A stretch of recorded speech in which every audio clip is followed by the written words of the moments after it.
The application process for OKI capital funds. We have several presenters who are here to describe our process, answer your questions, help you submit the best application that you can. Earlier during the ICC, I talked about the 2050 plan and the TIP and the process. So I hope you know a little bit better how this all works together. But your projects, well, Andy did a TIP amendment that included some of the projects that were in our process last year. They've worked their way to the TIP. There are real dollars for real projects. And now that project development process can start. You're here today probably because you may be thinking of a project to submit for OKI funds. And this will help you generate more questions for us or answer some questions for yourselves. Here's the agenda. We're going to talk a little bit about process, some about what's new. Last month at the ICC, we presented changes and the ICC concurred with those changes to our process. They weren't substantial in some regards, but they did impact mostly the transit side and some SRPP and local planning elements.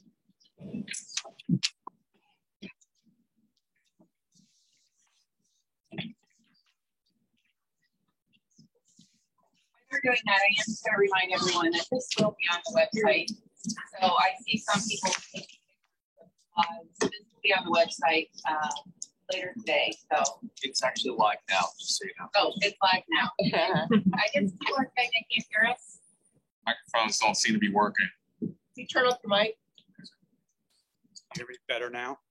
You're fine. We didn't hear Summer. These slides. Oh, now you guys can hear me. Yeah. I've never been called quiet before. These slides will be on the website. Actually, they're on the website right now, so don't worry about taking pictures. They're all on the website. And of course, afterwards, if you have any questions, feel free to give us a call. Well, apparently we are recording this as a Zoom meeting with no attendees. That's why that green and red line is there at the top of the screen. So we'll post that as well, the slides with our narration. So again, the agenda is to go over the process, what's new, what kind of projects are eligible, give you a synopsis of the funds by type and how much we have for each category and each state, discuss the program elements, the important part of it, the schedule, the review, the application, and who to contact if you have additional questions. First, word on process. This year, we will not have CMAQ funds, although with the new BIL or the Infrastructure Improvement Jobs Act, IIJA, whatever they call it, but officially we're going to use the term BIL because that's what Federal Highway uses. There may come a point in this calendar year, we hope sooner than later, when we get more information about some of the programs that will sub-allocate directly to OKI so that we can get those funds back out to you all in a process that might be similar to this. But for now, we're talking about just this year's call, which will include STBG and the TA funds, the capital programs. Ohio recipients can submit up to 2 STBG applications and 1 TA. Same for Kentucky, 2 SNK applications and 1 TA application.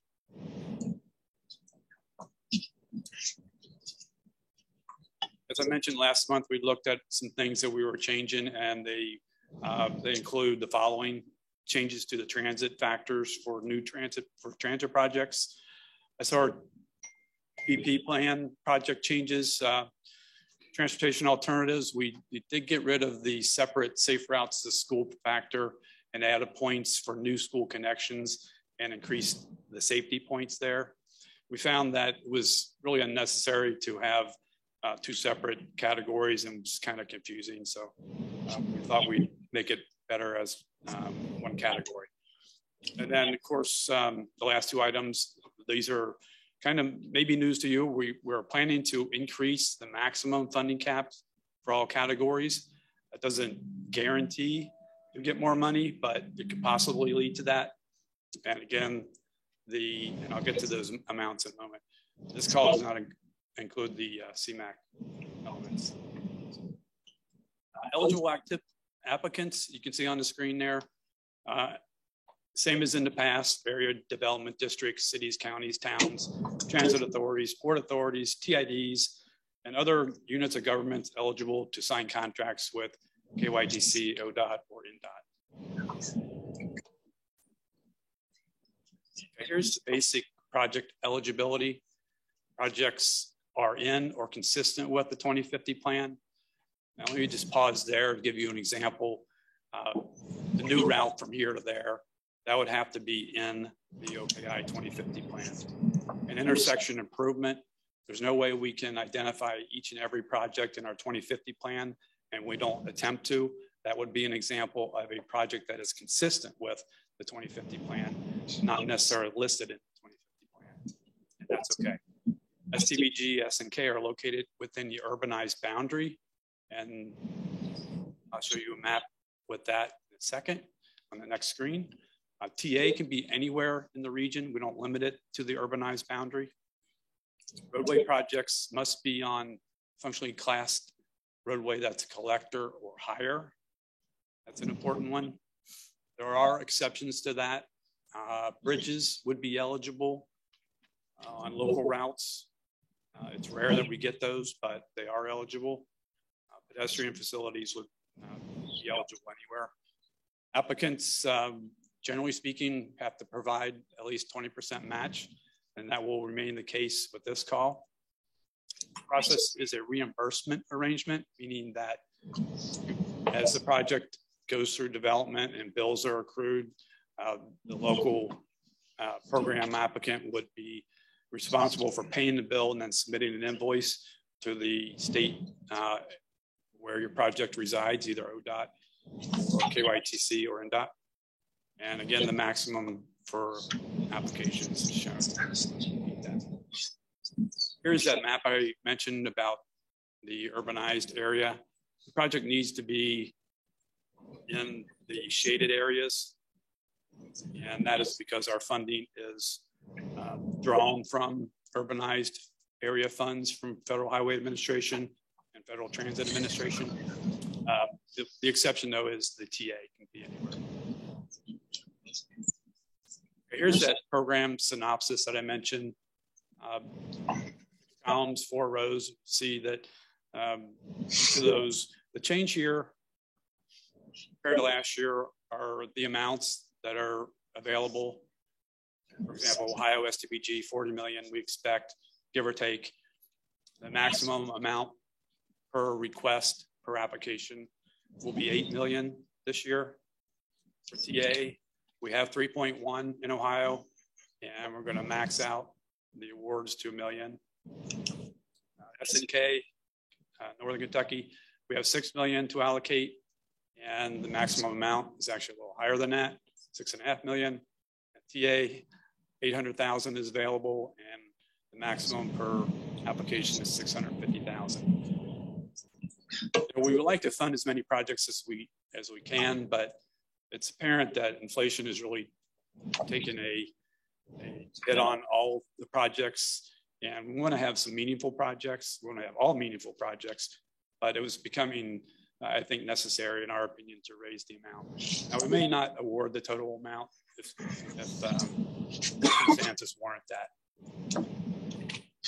Quick note on the funding available there. We did escalate that. We guesstimate for increased funds that will be available with the bipartisan infrastructure laws. That this is an inflated number that we feel comfortable with there. Probably in the near term, we do give announcements for how much extra funding is available. See how to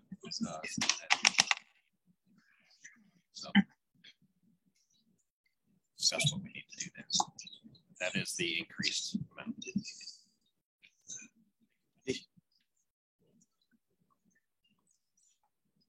Eligible STBG/SNK project types: widening, new roadways, reconstruction, realignment, geometric improvements, signalization, access management, safety, transit capital, bike ped, intermodal facilities, and freight.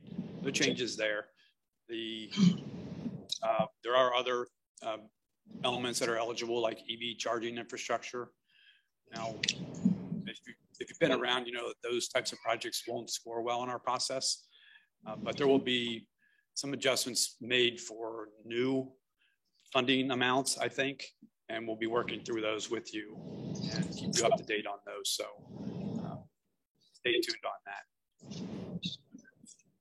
Our application process tries to provide really an opportunity for all modes to compete on a level playing field. And so our application is essentially two parts. One deals with the factors that are mode specific, and the other, which is a set of factors that are common to all the project types. And we have scores for each of the elements on each side of that and add them together in the highest total, and then we come up with total points. Talk about each of the modes individually, and then go to the overall planning factors. And first I'll start with roadways. Each of the categories here is worth 5 points. And we have data for many of the objective factors that you see on the list. And some, if you squint a little bit, you can see there are red asterisks. Safety, traffic, travel time, freight.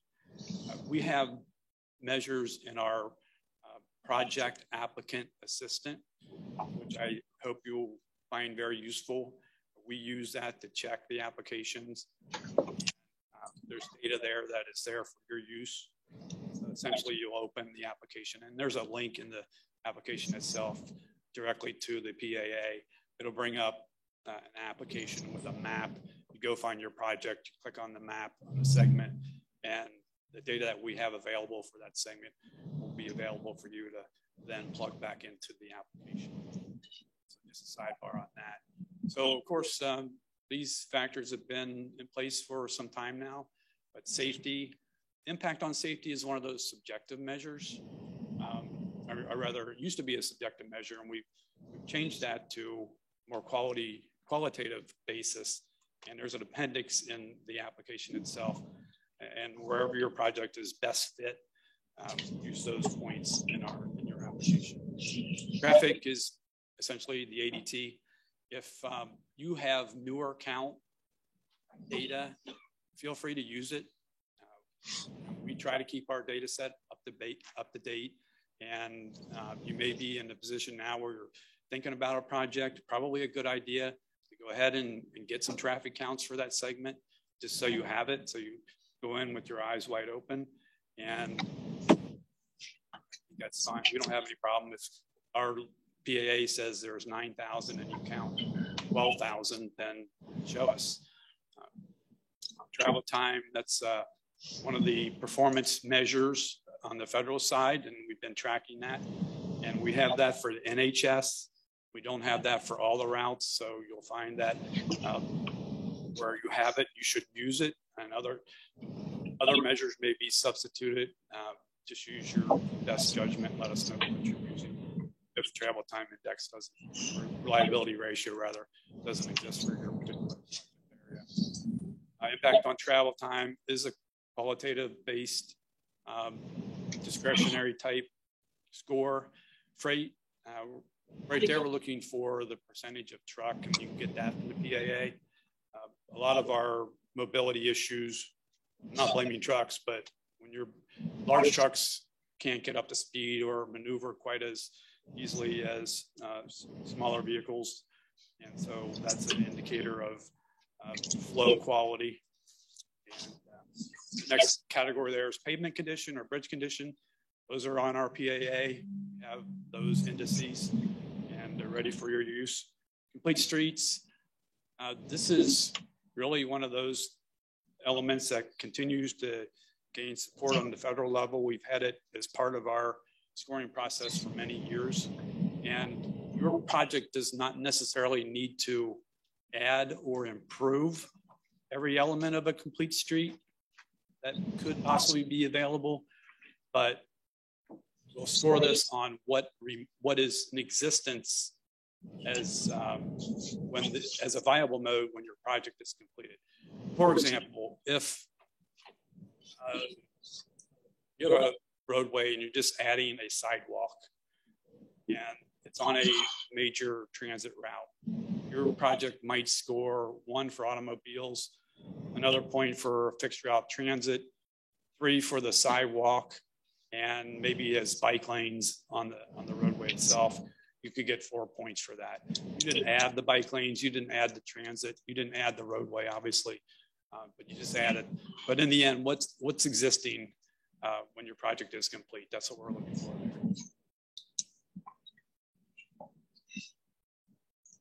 Here's a link for it.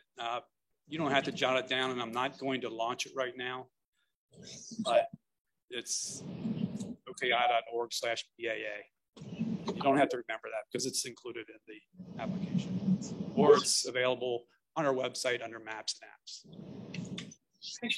You should visit Maps and Apps anyway, just to see how many good programs are there. It's unbelievable how much good stuff you might not know we have. Okay, moving on to transportation factors for transit projects. Though there are fewer categories, the value of each is in general higher.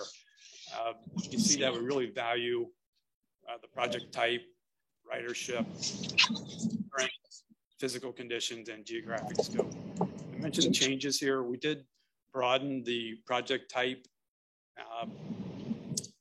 Scoring the highest in this category would be bus or BRT expansion. Then the next highest category would be replacement vehicles, so on and so forth through that list. The lowest would be 2 points for support equipment. And ridership impact, that's a subjective measure. You may have your own ways to estimate, and we would appreciate hearing how you determined whether it was high impact, medium, or low. And we'll just have to use our best judgment. Impact on safety and security, again, another subjective measure, worth 5 points. It used to be 10, but we found that really there was no element that was differentiating between transit projects. So we thought, let's just jettison that and add the points somewhere else, which we did. I'll get to that in a second. Existing asset conditions. The FTA has a measure for buses and other capital equipment, and use that guidance. And a link to that is in the guidance document. So use that. Most of you who are employees of the transit agencies understand all that. Those of you who are not probably won't submit a transit project, so don't worry about it. Geographic scope. We're all about regional impacts here. So scoring the highest would be projects that are regional in nature. Scoring lowest will be projects that are local in nature. Makes sense. All right, transportation factors for bike ped. No changes for this year. You see the categories there: safety, impact on safety, network connections. This is one of those, again, that's because of our regional focus in nature. Highest points will go to projects on the regional trail system, basically, and those that are lower down the hierarchy will score less points there. Feasibility, everybody will say their project is feasible, but be honest about it. If you've got to acquire lots of right of way, or you're trying to build a facility on marshland, let's face it, those kind of things can be challenging from timeline and a financial perspective. But if it's in wide open spaces and it's easy to construct, then it's probably going to score high there. Existing surface conditions, if it's a facility that already exists, it's in bad shape, we'll score 5 points there. Brand new, won't score anything there. Complete streets, same as roadway, 1 point for each viable mode, so I won't cover that again. Project status, where are you in the project development process? Projects that are just looking for construction funds are like those kinds of projects. They're attractive to us because there are fewer unknowns between awarding the money and having the project complete, so our citizens can benefit from the project, compared to something that's just starting out. We know you got to start somewhere, so it's not a problem, but it's saying that's how that category is scored.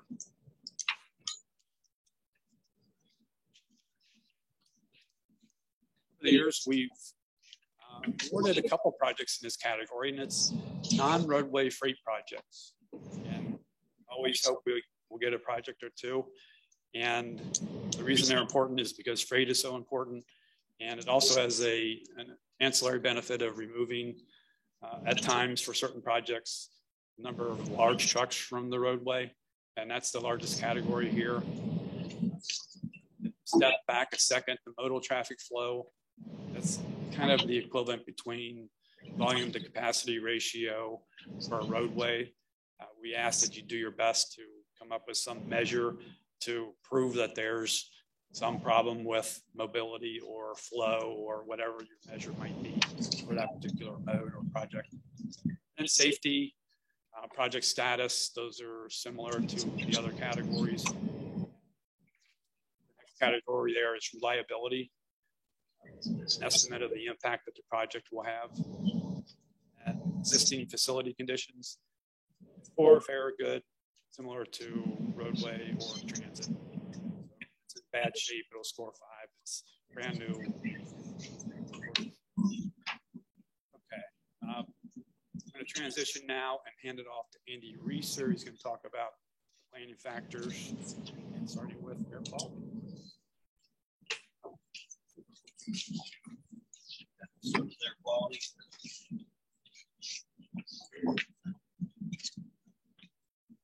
Air quality cost effectiveness worth 5 points.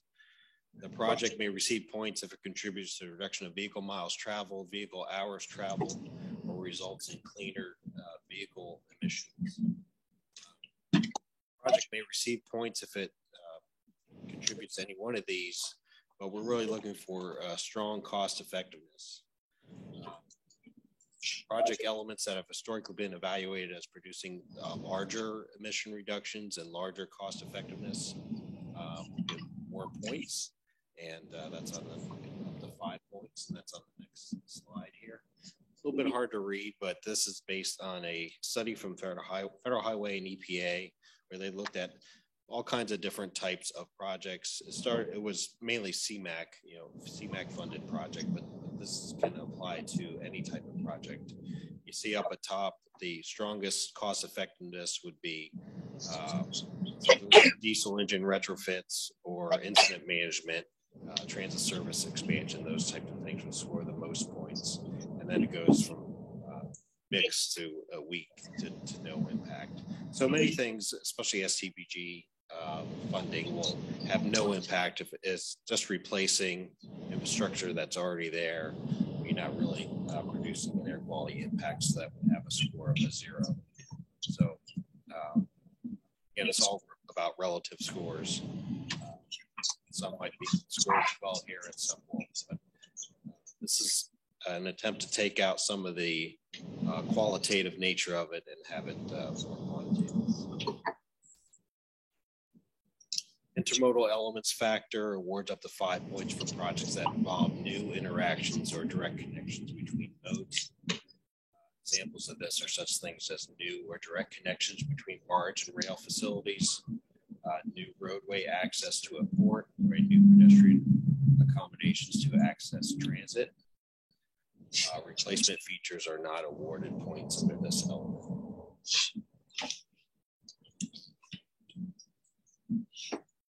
This is an example of a new connection between 2 modes. This example is a new conveyor system between barge and rail. This would score 3 points, just as an example. Another example here, this is an example of a new connection between 3 modes. This is a new multi-use path connecting to a bus stop where there was no previous sidewalk here. This would be adding 3 modes for 5, or if there was no previous sidewalk connection, it was connecting bicycle and pedestrian to transit. That would be 3 modes, it'll get 5 points, or just 2 modes. Example of 9 points. I had one more click to go. Okay. The replacement expansion factor gives preference to projects that invest in replacement rather than new facilities, reflecting our priorities in OPI's Metropolitan Transportation Plan. trying to maintain what currently exists before investing in new infrastructure. The points associated with this criteria take into account that some expansion of projects involve a certain amount of replacement, and the points for this criterion are awarded based on percentage of replacement versus percentage of expansion associated with the project. Up to 100% replacement would get the most points here with this factor. Typically looking for your input on this.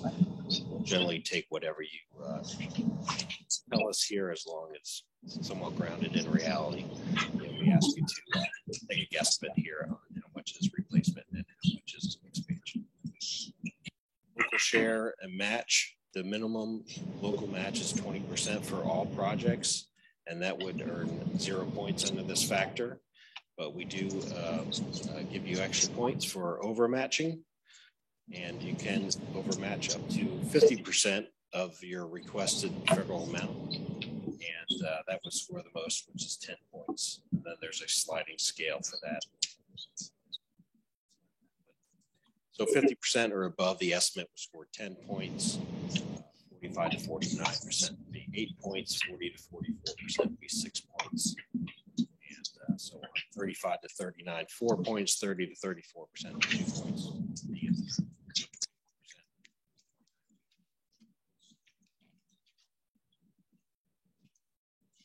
Technology.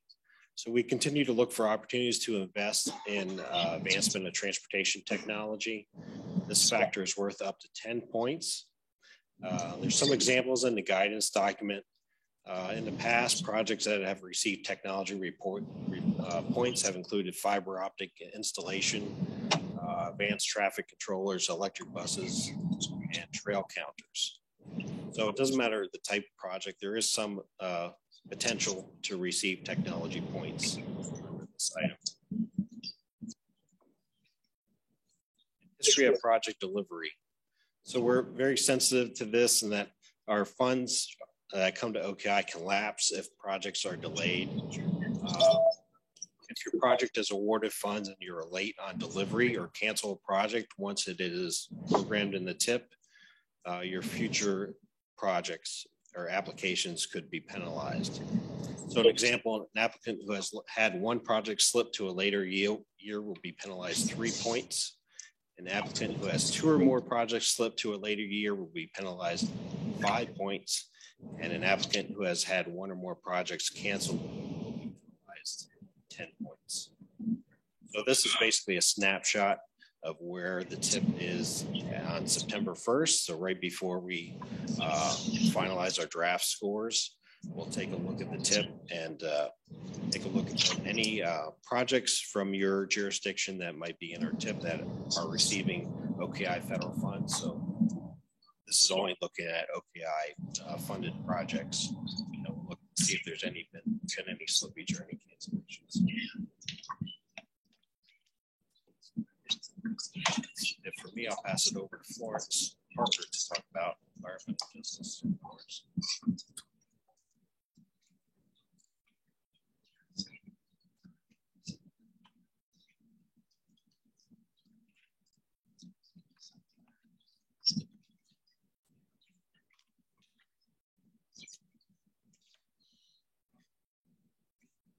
Thanks, Andy. Good morning, and again, welcome. One of the questions on the application form asks if your project will impact an environmental justice community. Individuals living in such communities are sometimes referred to as members of traditionally underserved population groups.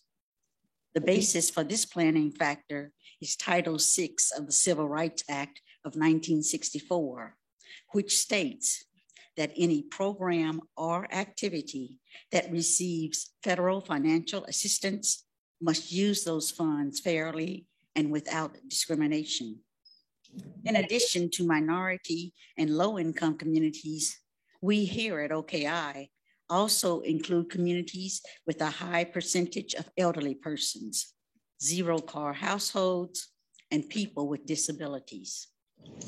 Keep in mind that an impact doesn't always have to imply something of a negative nature. An impact can also have a direct or indirect benefit. But if there is a negative impact, it doesn't always have to be temporary. It may be temporary, not always permanent. As Bob mentioned earlier, take advantage of our project application assistant. It'll help you to identify the location of EJ population groups near or adjacent to your project site.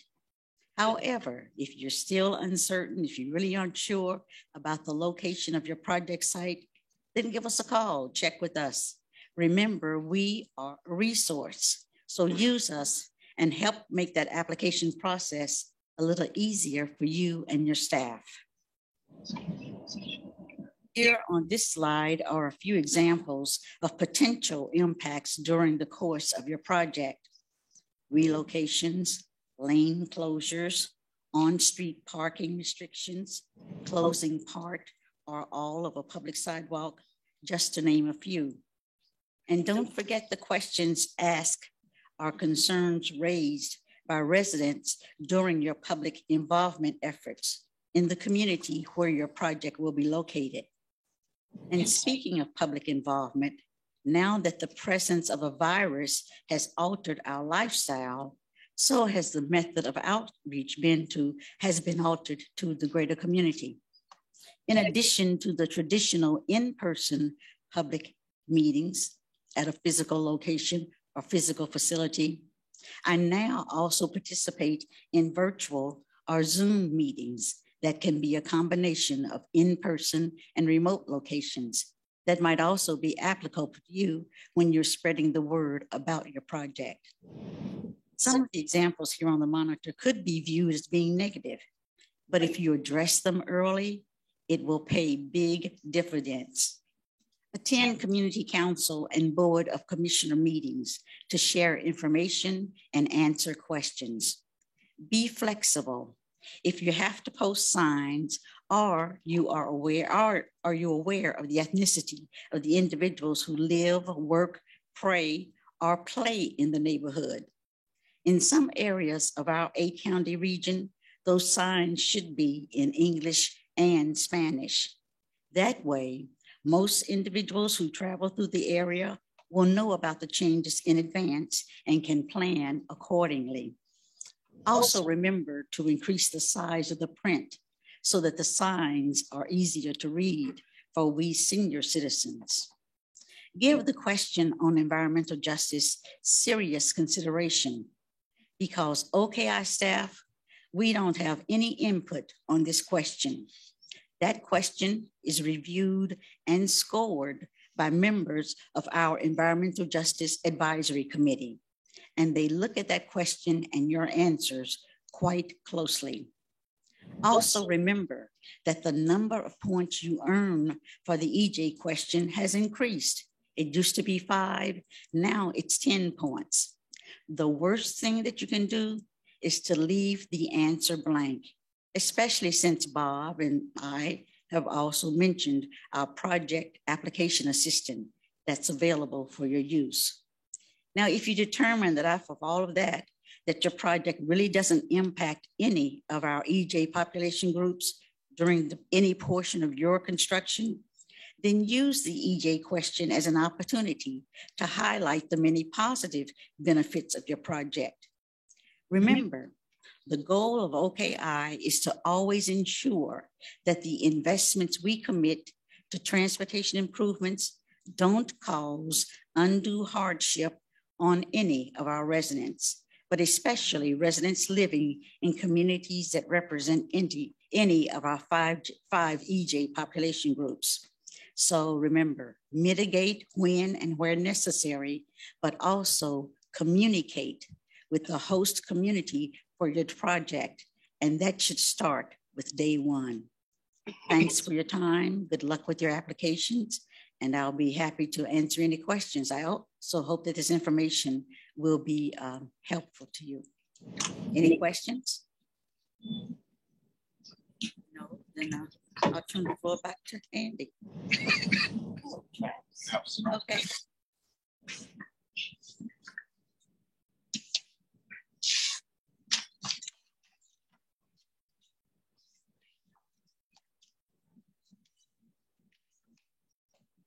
Continuing to plow through some of the criteria in the application, jumping into economic vitality. This is an important one. This is worth up to 10 points. So on the application, there are two parts of the question. The first one, OKI staff will review and you'll receive up to 5 points based on the number of employees that are within a half mile of your project, of your proposed project. So we're looking specifically at employment served. The other 5 points are up to you to justify and submit information that can be either new employment. So if your project is driving expansion of business or new business in an area, the new employees associated with that, we have a scale based on the number of employees. We assign points, so you need to provide that information to us. The other factor we're looking at is, or could look at for the bonus point, is new investment. So if new construction, new private investment is occurring, and you can demonstrate a direct link to your project or the funding invested in your transportation project that's the catalyst for that new investment, you can receive up to 5 points. So pay attention. I know in recent years, a lot of applicants have left this blank, haven't taken advantage of these points. So make sure you're paying attention to this one. And if you can supply that information and can justify it, earn those points. Strategic Regional Policy Plan. Again, up to 5 points are available for how well your project advances the OKI Strategic Regional Policy Plan. You can view this plan at howdowegrow.org is where the online plan is maintained. The primary goal of this plan is to bring about consistency between transportation system and land use across the region. There's various topic categories within the plan, including natural systems, economic development, as well as housing and public facilities, all of which include policy recommendations. So again, how well your project, you can demonstrate your project is advancing the SRPP determines how much of the 5 points that you can receive. Essentially, we're looking at projects that are within or enhancing mixed use areas. We're looking at projects that would be a catalyst for reinvestment in brownfield or grayfield areas. So if your project is doing that, that's certainly advancing the SRPP policy recommendations. Other area I mentioned, environmental impact or natural systems. This is where you would receive points if you are integrating and designing in your project green infrastructure in terms of stormwater management, for example. So any nature-based solution that you're integrating in your design would help you earn the points and strategic region. Local planning, this is how well your project is consistent with a local comprehensive plan. So we look at, first of all, if you're consistent, we also look at and consider if the plan is current. 5 years is the threshold for us defining whether a local comprehensive plan is current or it's in need of update. So if your project is within a plan that's less than 5 years, you would get up to 5 points. If the plan is over 5 years, but you're in the plan, you would still be eligible for a few points in this category. If your plan's not consistent with a local comprehensive plan, you would receive those points. We ask you to cite the plan in the application. You'll have an opportunity to also include a URL link. A lot of comprehensive plans are available online, so give us a link to where that plan is and let us know the page number where we can find the reference to your project as we're reviewing the application. We also have an opportunity new this year in the application form. As you're submitting other supplemental documentations, you can submit pages of your comprehensive plan for something that's not online. So multiple ways you can get that information to review. We also consider other plans that aren't technically officially called a comprehensive plan. If you have a corridor study or you have a sub-area plan, but it was essentially prepared with all of the elements that we would expect in a local comprehensive plan, meaning that you've had high level of community engagement and involvement in the preparation of the plan. We do consider that, and there are areas in the application where you can provide us that information and explanation, and we will consider those plans as well. That's my areas. I'm going to turn it over to Summer. Oh, we're almost done, guys. Save the best for last, which is the transportation alternatives funding. As Bob mentioned earlier, There are a few changes or a few differences between TA and STP eligibility. The first one, I just want to remind everyone, is that TA does not have to be in the urbanized area. It can be anywhere in the OPI region. That's the big one. And also nonprofits can apply for TA funds. They just eventually have to need someone who can sign an MOU with ODOT, sorry. So nonprofits can apply for TA, but eventually they will need to sign an MOU with someone who can sign a contract with DOT. And of course, the funding amounts are different for TA. We don't have quite as much money as Andy does, but we did increase those limits. To Ohio, we increased it to 1 million, and Kentucky, we increased it to 650,000. And these funds are for non-motorized vehicle alternative forms of transportation. They can be used for on and off-road pedestrian and bicycle facilities, infrastructure projects for improving non-drive access to public transportation and enhanced mobility. And here's just a couple of examples of projects that are eligible for funding.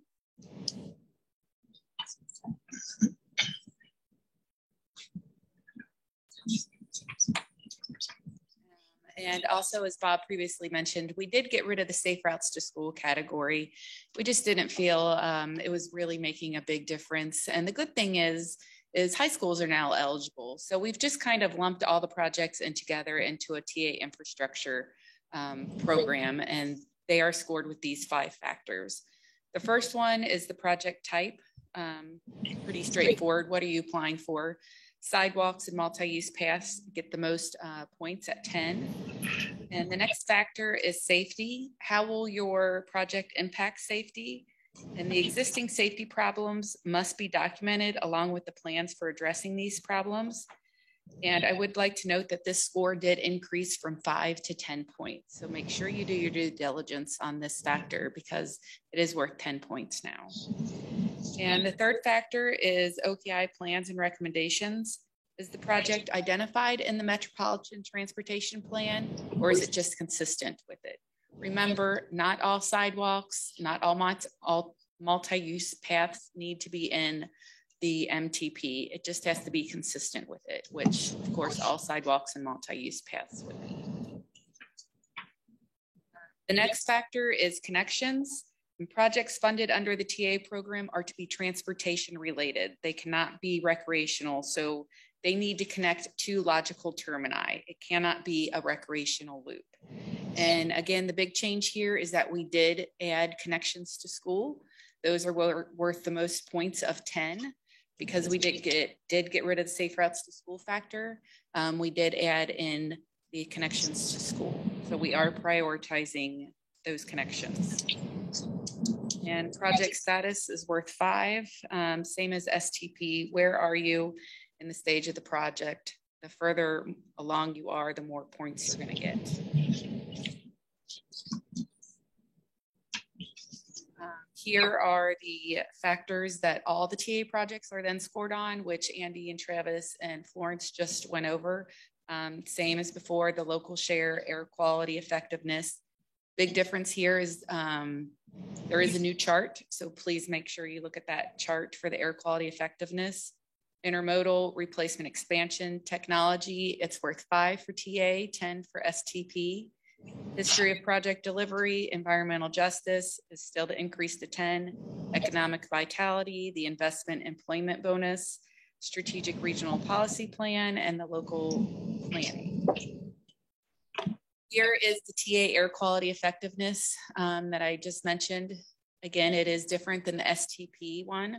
So please look at that when you're filling out your application. It is worth 5 points. Bike ped facility, making a regional connection is going to give you your most points at 5. And just like STP, we take your TA planning factors, which is worth 45 points. And we take the planning factors for all your projects for 55 points, add those together, and we're up to 100 points. Now I'm going to turn it over to Bob to go over the schedule and go over the application a little bit. Summer, you can see on the screen key dates for this application cycle. Again, you don't have to jot it down. They'll be available in the PowerPoint presentation that we post. But remember, first Friday in June, June the 3rd, applications will be due 4 p.m. No late submittals will be accepted. And then we'll take the summer to evaluate those, work with our prioritization subcommittee, hopefully be back with you, the ICC on October 11th to have approval, and the board on October 13th. And then the following spring of 23, we'll add those projects into the TIP, just like we did today from last year's cycle.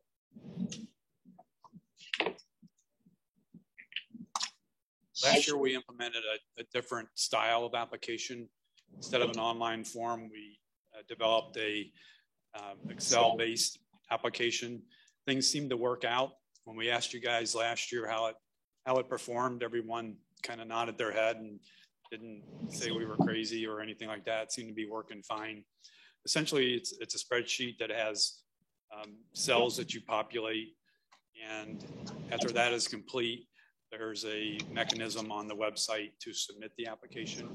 But here are some of the key information that we must have. Who's submitting the application, the name of the project, its description, what the goal is, cost estimates by phase. Make sure that those numbers work out and that each phase has at least a 20% match in it. Certifications, we haven't had to enforce anything yet, but if someone is missing a certification, that could be cause for problems down the line. So try to complete that as best you can. And then, of course, the individual elements, the transportation factors that we just went over, the planning factors that we just went over. And there will be the opportunity for you to provide attachments, and they'll be dropped into the application. And if this works right, briefly.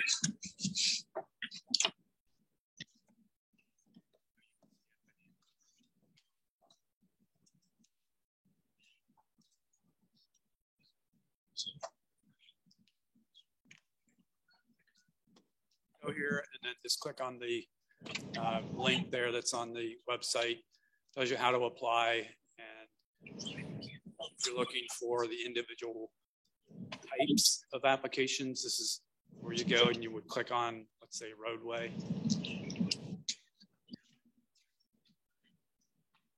Where you said my eyes aren't as good as they used to be, and okay, so it's just a spreadsheet with tabs at the bottom.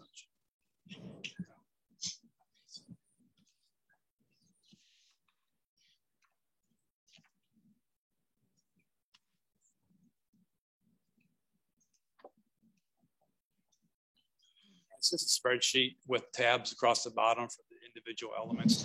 You can go back and forth, you know, like you're doing your taxes. If you want, I got to do, you know, taxes, or I got to do my dividends, or my whatever it is. You can bounce back and forth as you get the information. But anyway, it's best to go left to right in most cases, so you don't forget anything. But button at the bottom of it, if you just hit that each time, will take you to the next tab to the right. For example, if you're here at the beginning,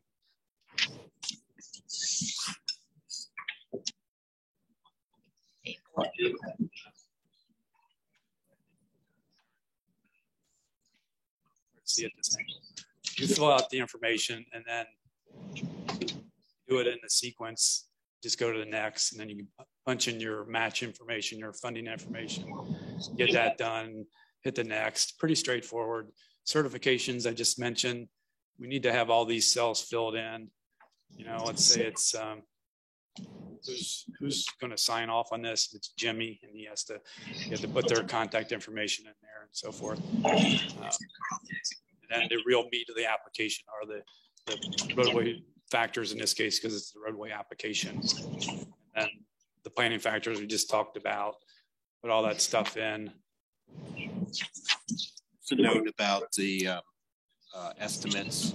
In an effort to be more consistent, we're asking everyone to try to get a current year estimate, so 2022 estimate, and you can build in, you can put in a 10% contingency in there. We ask that you put it as a separate line item, so it's easy to see that you're putting in a contingency. And then OKI will inflate all the projects based on the standard inflation factor from ODOT's inflation calculator. That seemed to work out pretty well last year. Brought a lot more consistency among the applications and the requested funds than we had in years past. Oh, and I also want to note, sorry, Bob, that if you have a project you're applying for in Kentucky, remember about Kentucky State Forces. Build that in. That's generally 10% of design costs will go to state forces.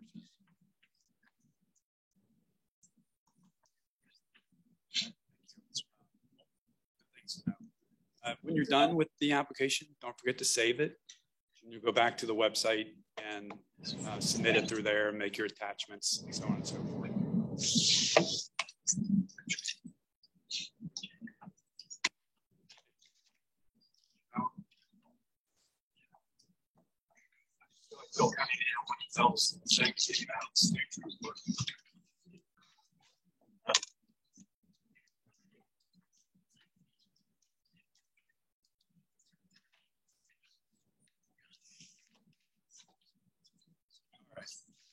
Sorry about the awkwardness there.